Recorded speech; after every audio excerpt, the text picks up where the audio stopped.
नमस्कार दोस्तों, welcome back to the target for IQ civil services. मेरा नाम है रोहित और आज के इस लेक्चर में हम लोग बात करने वाले हैं मिडियल हिस्ट्री के कुछ इंपॉर्टेंट फैक्ट्स के बारे में। जी हाँ, ये वन लाइनर फैक्ट है जो आपके एग्जाम के लिए काफी ज्यादा इंपॉर्टेंट साबित हो सकते हैं। जिन बच्चों का आरओ एरो का पेपर है या फिर जिन बच्चों का बिहार पीसीएस होने वाला है उनके लिए काफी ज्यादा इंपॉर्टेंट है। हो सकता है यहाँ से जो है वन लाइनर क्वेश्चन आपको आपके एग्जाम में देखने के लिए मिल जाए। तो चलिएगा फटाफट से स्टार्ट करते हैं हम लोग। इससे पहले भी लगभग हम लोग 5 से 6 क्लासेस कर चुके हैं। जिन बच्चों ने वो क्लास नहीं देखी है तो आप लोग उनको भी प्लीज देख लेना, काफी ज्यादा आप लोगों को फायदा ही फायदा मिलेगा। देखो लगभग 7 से 8 क्लासेस में हम लोग पूरी मिडियल हिस्ट्री को खत्म कर देंगे, अच्छे से रिवीजन हो जाएगा आप लोगों का, है ना। तो चलिएगा स्टार्ट करते हैं हम लोग। एक तरफ है आप लोगों का व्यक्ति, एक तरफ दी हुई है क्या उपाधियां आप लोगों को।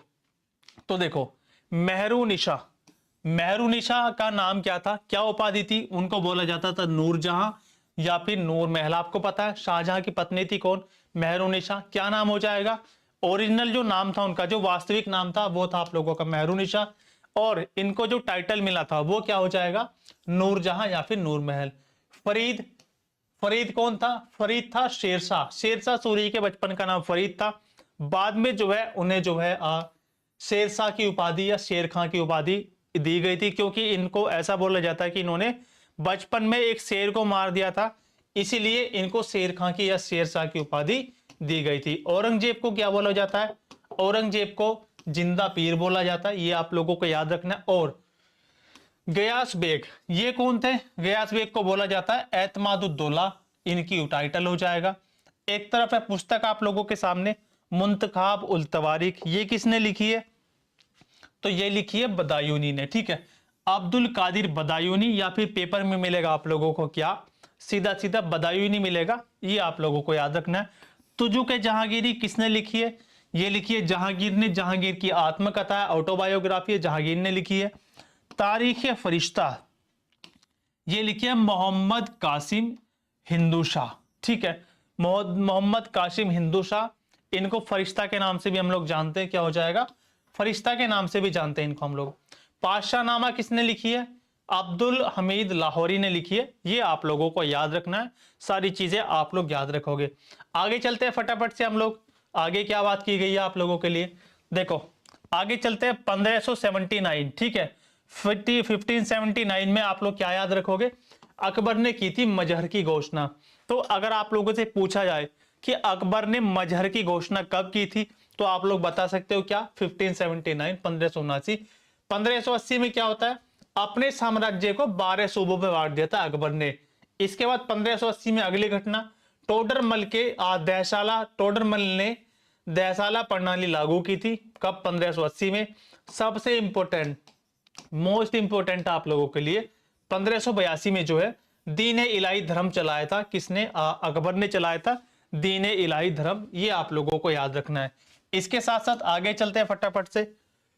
एक तरफ वर्ष दे रखे हैं आप लोगों को, एक तरफ युद्ध का नाम है, तो देख लेते हैं हम लोग। 1556 के अंदर आपको पता है पानीपत का पहला युद्ध हुआ था 1526 के अंदर, बाबर और इब्राहिम लोदी के द्वारा लड़ा गया था, जिसमें बाबर विजयी हुआ था। दौलत खान लोदी, इब्राहिम लोदी को मारने के लिए दौलत खान लोदी ने बाबर को बुलाया था। बाबर को ये लगा था, सॉरी, दौलत खान लोदी को ये लगा था कि बाबर आएगा, और जैसे मोहम्मद गौरी जो है अपने जीते हुए प्रदेशों को देकर अपने गुलाम को कुतुबुद्दीन ऐबक को देकर वापस चला गया था, ऐसे ही जो है बाबर आएगा, इसको हरा के वापस चला जाएगा, जितना भी जो भी जीतेगा, जितना भी साम्राज्य वो हमें देकर चला जाएगा। लेकिन बाबर ने ऐसा नहीं किया, बाबर जो भारत में ही रुक गया और क्या बना दिया, मुगल साम्राज्य की स्थापना कर दी। तो देखो पहला आप लोग पढ़ चुके, दूसरा पढ़ेंगे 1556 के अंदर पानीपत का दूसरा युद्ध होता है, किस किस के बीच में, ये होता है आप लोगों का अकबर और हेमू के बीच में। 1576 में होता है हल्दी घाटी का युद्ध, 1565 में तालीकोटा का युद्ध आप लोग याद रखोगे, और 1658 में जो है धर्मत का युद्ध होता है, ये आप लोगों को याद रखना है। आगे चलते हैं हम लोग फटाफट से बात करेंगे अधिकारी और उनसे संबंधित काम। तो देखो दीवाने खालसा, खालसा भूमि की देखरेख करने वाला, ठीक है। खालसा भूमि क्या होती थी, खालसा भूमि होती थी सरकारी भूमि, सरकारी भूमि को, सरकारी जमीन को बोला जाता था खालसा, ये आप लोगों को याद रखना है। दीवाने जागीर क्या होता था, जागीर या भूमि की देखरेख, है ना, भूमि या जागीर या भूमि की देखरेख करने वाला अधिकारी। मोहतसिब, मोहतसिब कौन होता था? इस्लाम के अनुसार आचरण करवाना। एक आदमी, एक अधिकारी ऐसा होता था कि कोई भी चीज धर्म के खिलाफ ना जाए, कोई व्यक्ति ऐसा कोई काम ना करो जो इस्लाम के खिलाफ हो, तो उसकी देखरेख के लिए किसको रखा जाता था? मोहतसिब को रखा जाता था। मीरे सामा, ये क्या होता था? घरेलू मामलों का प्रधान होता था। ठीक है, घरेलू मामलों का प्रधान होता था कौन? मीरे सामा। राज्य के अंदर कोई विद्रोह होने वाला है ना, राज्य के अंदर कोई घटना घटित हुई है, उसकी देखरेख, कोई मतलब आंतरिक विद्रोह ना हो जाए, तो उन सब चीजों की देखरेख करने वाला घरेलू मामले जो होते थे उनका प्रधान होता था कौन?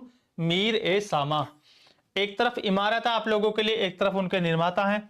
तो देखो, बादशाही मस्जिद लाहौर के अंदर किसने बनवाई है? आप लोगों से पूछा जाएगा, लाहौर की बादशाही मस्जिद किसने बनवाई है? वो बनवाई है औरंगजेब ने। जामा मस्जिद दिल्ली के अंदर किसने बनवाई है बच्चों? वो बनवाई है आप लोगों का शाहजहां ने बनवाई है। ये आप लोगों को याद रखना है। बाकी बुलंद दरवाजा कहां पर है? फतेहपुर सीकरी के अंदर। किसने बनवाया? अकबर ने बनवाया था फतेहपुर सीकरी के अंदर। और जहांगीर का मकबरा शाहदरा, ठीक है, ये पड़ता है आज शाहदरा आप लोगों का किसने बनवाया था? नूरजहां ने बनवाया था। ये आप लोगों को याद रखना है। इसके साथ साथ आगे चलते हैं हम लोग फटाफट से, अकबर के नवरत्न देख लेते हैं। अकबर के नवरत्न आप लोगों से पूछा जा सकता है, ऑप्शन में देगा आप लोगों को कि निम्नलिखित में से कौन अकबर का नवरत्न नहीं था। ऐसे क्वेश्चन बनते पीसेस के अंदर, तो आप लोग याद रखोगे क्या? फैजी, पहले हो जाएंगे फैजी, दूसरे तानसेन, इनके बचपन का नाम था रामतनु पांडे। रामतनु पांडे इनके बचपन का नाम था, वास्तविक नाम था। बीरबल, बीरबल का क्या नाम था? महेश दास। ठीक है, महेश दास। मानसिंह, ठीक है, 4 नंबर। 5वें हो जाएंगे टोडरमल। 6ठे हो जाएंगे अबुल फजल, दीन इलाही को स्वीकार करने वाला पहला व्यक्ति कौन था? वो हो जाएगा अबुल फजल। 7 नंबर मुल्ला दो प्याजा। 8 नंबर पे हकीम हुक्काम और अब्दुल रहीम खाने खाना, जिनको इन्होंने खाने खाने की उपाधि दी थी, किसने? अकबर ने। वो क्या हो जाएंगे? 9वें नंबर के नवरत्न। तो अकबर के नवरत्न हम लोगों ने देख लिया। बाकी अभी हम लोग ऊपर पढ़ चुके हैं क्या? बीरबल का वास्तविक जो नाम था वो था आप लोगों का क्या? वो हो जाएगा बच्चों महेश दास हो जाएगा।